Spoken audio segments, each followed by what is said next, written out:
आज के video lecture में हम डाटा माइनिंग करेंगे यूजिंग रैपिड माइनर स्टूडियो। अगर आप डाटा जो भी आपका डाटा है उसको इंपोर्ट करने के बाद आप क्या कर सकते हैं, डाटा पे सिलेक्ट करें तो आप यहाँ पे देख सकते हैं डाटा में वैल्यूज़ कितनी हैं, आपके कितने फीचर्स हैं, हर फीचर्स में कितनी वैल्यूज़ हैं, उसके स्टैटिस्टिक्स एनालिसिस और हिस्टोग्राम चार्ट्स विजुअलाइजेशन आप जो है यहाँ पे एग्जांपल्स रिजल्ट्स के अंदर अपने डाटा का जो है वो देख सकते हैं। अब यहाँ पे डिफरेंट टाइप्स ऑफ चार्ट्स आप यूज़ कर सकते हैं। हम क्या करते हैं, प्रोसेस के अंदर अपने डाटा को लोड कर लेते हैं। उसके बाद क्या करेंगे, अपनी आउटपुट को अगर आप इसको इन अपने डाटा सेट को विजुलाइज करना चाहते हैं, उसका स्टैटिस्टिक एनालिसिस करना चाहते हैं या जिसे हम यूनिवेरिएंट एनालिसिस भी कहते हैं, तो आप क्या कर सकते हैं, आउटपुट को रिज़ल्ट के साथ कनेक्ट करके प्रोसेस को रन करेंगे तो आप डाटा जो है अपना data visualisation, data statistics analysis data का आप जो है वो कर सकते हैं। अब क्या करेंगे, हम सबसे पहले क्या करते हैं, डाटा जो है हम काइस के टेस्ट अप्लाई करेंगे अपने डाटा पे। अब काइस के टेस्ट करने के लिए आपका डाटा जो है वो नॉमिनल होना चाहिए। तो डाटा को नॉमिनल करने के लिए हम क्या करेंगे, न्यूमेरिकल टू जो है नॉमिनल उसको कन्वर्ट करेंगे न्यूमेरिकल टू नॉमिनल जो है ऑपरेटर यूज़ करके। अच्छा, आपके पास जो है ना दो तरह के ऑपरेटर हैं, न्यूमेरिकल टू बाइनोमियल और numerical to polynomial. According to our data set I think we should use numerical to polynomial. Binomial से क्या होगा कि जैसे कि आपकी एज है वो भी एक उसमें भी दो वैल्यूज़ जनरेट हो जाएंगी, वो दो कैटेगरीज में डिवाइड हो जाएगा। तो बेटर ये है कि आप न्यूमेरिकल टू बाइनोमियल के बजाय प्रेफरेंस दें न्यूमेरिकल टू पॉलिनोमियल। तो हम क्या इसके बाद क्या करते हैं, अगर आपने देखना है तो आपका डाटा किस तरह से न्यूमेरिकल टू पॉलिनोमियल कन्वर्ट हुआ, आप रिजल्ट के साथ अटैच करके रिजल्ट्स के अंदर आप क्या कर सकते हैं, अपने डाटा को देख सकते हैं। ये आपके सामने रिजल्ट्स हैं न्यूमेरिकल टू पॉलिनोमियल के। अच्छा, अब नेक्स्ट हमने क्या करना है, हमारे पास अच्छा काइस के टेस्ट जो है वो आपकी टारगेट वैल्यू से कंपेयर करता है बाकी फीचर्स को और आपको उसका वेट बताता है। तो टारगेट वैल्यू को सेट करने के लिए आपको क्या चाहिए, यहाँ पे आप सेट रोल ऑपरेटर यूज़ करेंगे। सेट रोल को क्लिक करने के बाद आपके सामने एक स्क्रीन शो होगी। अब उस स्क्रीन में आपने अपना क्या करना है, जो है आपके पास आपने अपना जो डाटा अपने फीचर सेलेक्ट कर लेना है, हार्ट डिजीज़, और अपना जो रोल वहाँ सेलेक्ट करना है वो लेबल करना है। तो आप हार्ट डिजीज़ को एज ए लेबल जो है वो रिप्रेजेंट करके अब आप क्या करें, काइस के टेस्ट जो है यहाँ पे अप्लाई कर लें। वेट बाय काइस के टेस्ट ऑपरेटर यूज़ करेंगे हम। अब यहाँ पे इसको क्या करते हैं, हम रन करवा लेते हैं। अब यहाँ पे आपके पास आपकी सारी फीचर्स के जो है वो काइस के वैल्यूज़ जो है, काइस के वेट जो है आपके स्क्रीन पे आपको सामने नज़र आ रहा होगा। अच्छा, अब आपको पता चल जाएगा कि इससे पता चलेगा कि आपके टारगेट वैल्यू के कंपैरिजन में आपके हर फीचर का क्या वेट है। इस तरह आप विजुलाइज भी कर सकते हैं अपने काइस के वेट्स को कि किसका वेट सबसे कम है और किसका सबसे ज़्यादा है। और ये हेल्प आउट करता है आपको, बाद में आप क्या कर सकते हैं, उन फीचर्स को एक्सट्रैक्ट कर सकते हैं, आप उन फीचर्स को एक्सक्लूड कर सकते हैं जिन फीचर्स का वेट कम है, क्योंकि उससे हमारे टारगेट वैल्यू पे कोई भी फ़र्क नहीं पड़ा। अच्छा, अब नेक्स्ट हम जो यूज़ करें, आप ने हर जो है जो आपको चाहिए ओरिजिनल डाटा को आपने दोबारा से अपने न्यूमेरिकल उसको किस में कन्वर्ट करना है, न्यूमेरिकल में। क्यों न्यूमेरिकल में कन्वर्ट करना है, उसका पर्पस ये है कि इससे आप क्या कर सकते हैं, आपका जो कोरिलेशन मैट्रिक्स है, हम कोरिलेशन एनालिसिस करेंगे। जो आपका कोरिलेशन मैट्रिक्स है वो उसमें आप अगर यहाँ पे देखें कि यहाँ पे आपको जो है वो क्वेश्चन मार्क शो हो रहे होंगे, क्योंकि जो आपका कोरिलेशन मैट्रिक्स है, कोरिलेशन है, वो सिर्फ और सिर्फ न्यूमेरिकल डाटा पे वर्क करता है। तो आपको बाकी अपने जो नॉमिनल डाटा है उसका भी जो है कोरिलेशन वैल्यूज़ निकालने के लिए आप क्या करें, अपने सारे के सारा डाटा को नॉमिनल में कन्वर्ट कर लें। काइस के लिए हमें क्या करना पड़ा था, सारे डाटा को नॉमिनल में कन्वर्ट करना पड़ा था।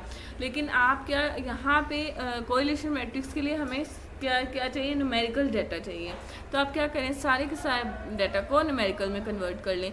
अच्छा, यहाँ पे आपके देखिए मैंने यहाँ से ओरिजिनल डाटा को लिया है। आप दोबारा से हर डिजीज डाटा को रिट्रीव करने के बजाय आप क्या करें, यहाँ से ओरिजिनल डाटा लेके उसको उसके थ्रू अपना कोरिलेशन एनालिसिस कर लें।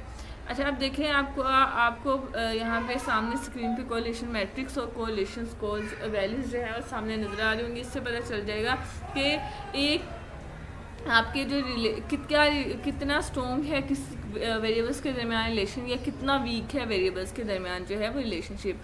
आप अपने टारगेट वेरिएबल जो है हर डिजीज़ से उससे चेक कर सकते हैं कौन कितना डिपेंड कर रहा है आपके, और जो है हर डिजीज़ को कितना इफेक्ट कर रहा है और कौन कितना कम इफेक्ट कर रहा है उसको।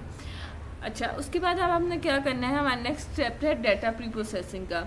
अच्छा, डाटा प्री प्रोसेसिंग में आपने जो है हम फाइंड आउट करेंगे, सबसे पहले अपने डाटा को नॉर्मलाइज़ करेंगे। नॉर्मलाइज़ करने का पर्पस क्या है, इससे आपका जो है इससे क्या हो गया, आपकी जो सारी की सारी जो वैल्यूज़ हैं वो स्केल्ड हो जाएंगी। अच्छा, और इसके अलावा जो आउटलायर्स डिटेक्ट करने हैं, आउटलायर्स डिटेक्ट करने से पहले भी आपको नॉर्मलाइजेशन करनी पड़ती है। तो यहाँ पे हम क्या करेंगे, आउटलायर्स डिटेक्ट करेंगे। अब यहाँ पे आउटलायर्स डिटेक्ट करने के जो डिस्टेंस बेस्ड जो हमने ऑपरेटर है, डिटेक्ट आउटलायर्स है, डिस्टेंस बेस्ड हमने यूक्लिडियन डिस्टेंस यूज़ किया है, और 10 आउटलायर्स हम यहाँ पे डिटेक्ट करेंगे। यहाँ से आप इसको सीक्वेंस पे करेंगे तो ये देखिए 10 आपको पता चल गया आपकी कौन कौन सी रोज़ जो हैं जिनमें आउटलायर्स एग्जिस्ट करता है, वो 10 रोज़ आपके सामने आपको मिल जाएंगे। अच्छा, आप यहाँ पे हमने क्या करना है, इन 10 जो आउटलायर्स हैं इनको रिमूव कर देना है। उसको रिमूव करने के लिए आप क्या करें, सिंपली यहाँ पे फ़िल्टर ऑपरेटर यूज़ कर लें। फ़िल्टर ऑपरेटर में जो आपका क्राइटेरिया है वो एक्सप्रेशन होगा, और यहाँ पे एक्सप्रेशन चूज़ करें। एक्सप्रेशन चूज़ करने के बाद आप क्या करें कि वहाँ पे अपना जो है एक्सप्रेशन लिख लें कि आउटलायर्स इक्वल्स टू फास्ट। सिर्फ हमें फ़िल्टर वो एग्जांपल्स फ़िल्टर करके दे दें जहाँ पे आउटलायर की वैल्यू क्या है, जो है जहाँ पे आउटलायर की वैल्यू फॉल्स है वहाँ वो ऑपरेटर्स वो एग्जांपल्स जो है आपकी स्क्रीन पे ये देखिए सामने, जिस सारी ट्रू वैल्यूज़, सिर्फ ट्रू वैल्यूज़ वाले आउटलायर्स जिनकी वैल्यूज़ 2 हैं वो आपके सामने आ गए हैं, और 908 एग्जांपल्स बची हैं, यानी 10 जो हैं वो क्या हो गई हैं, वो रिमूव हो गई हैं। तो ये आपके पास फाइनल रिजल्ट है आपके 908 examples after filtering the exam जो है। आप ये सामने मैंने काइस की वैल्यूज़ हैं, काइस की वेट आपको नज़र आ रहा है, इसमें से जो लेस वेट वाली हैं आप उनको भी फ़िल्टर कर सकते हैं। किस तरह, आप सिलेक्ट एट्रीब्यूट का जो है ऑपरेटर यूज़ करके आप उनको एक्सक्लूड कर सकते हैं। तो मैंने फ़िलहाल नहीं किया, अगर आप करना चाहें तो सिलेक्ट एट्रीब्यूट का जो है फ़िल्टर यूज़ करें, और उन जो 4 वेरिएबल्स हैं जो आपको कम वेट दे रहे हैं आप उनको एक्सक्लूड कर दें। अच्छा, अब नेक्स्ट स्टेप हमारा प्री प्रोसेसिंग के बाद नेक्स्ट स्टेप क्या होता है, हमारा होता है आप मॉडल्स को अप्लाई करना। मॉडल को अप्लाई करने से पहले अपने डाटा को स्प्लिट कर लेना है। 80 और 20 की रेशो में मैंने स्प्लिट कर लिया, आपने ऐड एंट्री करते जाना है। और 0.8 0.2 का मतलब है 80% डाटा ट्रेनिंग के लिए, और 20% डाटा जो है आपने किसके लिए यूज़ कर लिया है, आपने टेस्टिंग के लिए। अच्छा, ये उसके बाद आप अपना डिसीजन ट्री मॉडल जो है वो डिसीजन ट्री ये आपका डिसीजन ट्री मॉडल जो है आपने ऑपरेटर निकाल लिया। अब देखें आपका मॉडल जो है वो किस तरह से विजुअलाइज आप कर सकते हैं अपने मॉडल को सामने स्क्रीन पे। इसको रन करके सिंपली आप इस सामने स्क्रीन पे अपना डिसीजन ट्री मॉडल ऑपरेटर देख सकते हैं। अच्छा, आपने इसको करने से पहले आपने क्या करना है, अपना टारगेट वेरिएबल सेट कर, क्योंकि हमने वो वाला यूज़ नहीं किया, तो उससे पहले आप क्या करें, क्योंकि हम अपना ओरिजिनल डाटा वो जो है ओरिजिनल डाटा यूज़ कर रहे थे, तो अब हमने क्या करना है, पहले अपना टारगेट वेरिएबल सेट कर लेना है दोबारा से, क्योंकि वो तो हमने एनालिसिस में किया था सेट, और वो वाला डाटा हमने यूज़ नहीं किया। तो हम क्या करेंगे, अपने टारगेट वेरिएबल को सेट कर लेंगे, और वो हमारा हर डिजीज़ है। अच्छा, उसके बाद आपके पास क्या है, जो है यहाँ पे मॉडल यहाँ पे ये दोबारा 2 दफ़ा आ गया, इसको 1 दफ़ा रिमूव कर दें। यहाँ पे इस वजह से आपका इस प्रोसेस रन नहीं हो रहा है, ये इसको हम यहाँ पे 1 दफ़ा रिमूव कर देंगे, बाय मिस्टेक आपके पास यहाँ पे आ गया। अच्छा, आप इसको रन करें, आपके पास सामने आपका मॉडल जो है वो डिस्प्ले हो जाएगा रिजल्ट्स में। ये आपका डिसीजन ट्री जो है सामने आपको नज़र आ रहा है। अच्छा, अब आपने क्या करना है, अपने मॉडल को अप्लाई करना है। तो अप्लाई मॉडल जो है वो ऑपरेटर यूज़ करेंगे, उसके बाद हम परफॉर्मेंस जो है वो इसकी मेजर करेंगे। यहाँ पे मैं क्या कर लेती हूँ, अप्लाई मॉडल का जो है ऑपरेटर, और इसके अप्लाई मॉडल में आपका एक तो मॉडल डिसीजन ट्री एल्गोरिदम जाएगा, और दूसरा आपका क्या जाएगा, दूसरा आपने जो 20% आपका स्प्लिट डाटा है आपने वो भी यहाँ पे यूज़ करना है, क्योंकि हमने ट्रेनिंग के लिए, डिसीजन ट्रेनिंग के लिए 80% यूज़ किया था, बाकी का 20% हमने साथ टेस्टिंग, जब आप मॉडल अप्लाई करना होता है तब आपने क्या करना है, 20% साथ यूज़ करना है, ताकि वो ट्रेंड मॉडल पे क्या आपके टेस्टिंग रिजल्ट्स हैं आपको पता चल जाए। अब यहाँ पे हमने परफॉर्मेंस जो है हम अपनी मेजर करनी है, तो हम यहाँ पे परफॉर्मेंस, अच्छा यहाँ पे क्या है कि हम जो है परफॉर्मेंस क्लासिफिकेशन नहीं यूज़ कर सकते, क्योंकि जो हमारा टारगेट वेरिएबल है वो इस वक्त न्यूमेरिकल है। तो ये हमें यहाँ पे परफॉर्मेंस क्लासिफिकेशन वाला परफॉर्मेंस मैट्रिक यूज़ नहीं करने देगा। सिंपल हमने परफॉर्मेंस यहाँ पे मैट्रिक परफॉर्मेंस ऑपरेटर ले लेना है। उसके बाद इसको रिमूव कर देते हैं क्लासिफिकेशन वाला, ठीक है। उसके यहाँ पे आपने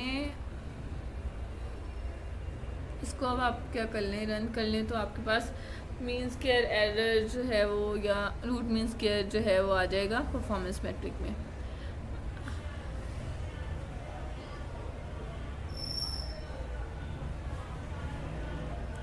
रिजल्ट्स हैं, ये आपके पास आ गया है, रूट मीन स्क्वायर एरर है, क्योंकि हमारा जो है न्यूमेरिकल है, हम जीनी इंडेक्स नहीं यूज़ करें, root mean square squared error जो है वो।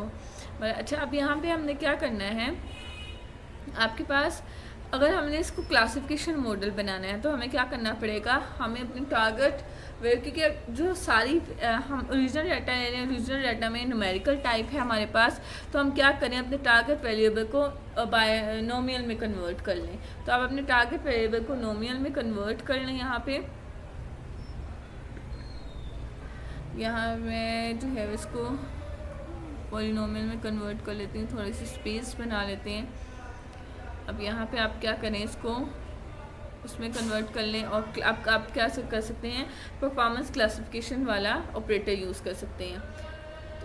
अब यहाँ पे परफॉर्मेंस क्लासिफिकेशन ऑपरेटर यूज़ करेंगे, और अपने जो डिसीजन ट्री है उसका जो है वहाँ पे आपने जीनी इंडेक्स दोबारा से उसका क्राइटेरिया सेट कर देना है डिसीजन ट्री मॉडल का। अब यहाँ पे अटैच कर दें। अब आप यहाँ पे सिलेक्ट कर लें आपको क्या क्या चाहिए, रिकॉल, प्रिसीजन, राइट साइड पे आपको जो भी आपको रिजल्ट्स में चाहिए वो आप सिलेक्ट कर सकते हैं। ये आपका एक्यूरेसी आ गया है, हम एक्यूरेसी के अलावा रिकॉल, प्रिसीजन वगैरह भी जो हैं वो फाइंड आउट कर लेते हैं। अब ये साइड पे आपको, राइट साइड पे आपको नज़र आ रहे हैं सारे मैट्रिक्स, आप जितने चाहें आप उतने मैट्रिक्स यहाँ से सिलेक्ट कर सकते हैं। अच्छा, आप यहाँ पे जो है इसको सिलेक्ट कर सकते हैं। तो आप इसको, आपको रिकॉल, प्रिसीजन जो है उसके रिजल्ट्स भी मिल जाएंगे, कितनी आपकी रिकॉल है, एक प्रिसीजन आई है, या फिर क्लासिफिकेशन एरर वगैरह। तो इस तरह से आप रैपिड माइनर स्टूडियो को यूज़ करके क्या कर सकते हैं, डाटा माइनिंग कर सकते हैं। ये हमने आज के लेक्चर में क्या किया, हार्ट डिजीज़ प्रेडिक्शन की है। तो आप कोई भी डाटा सेट लेके आप उस पर क्या कर सकते हैं, डाटा माइनिंग कर सकते हैं यूजिंग रैपिड माइनर स्टूडियो।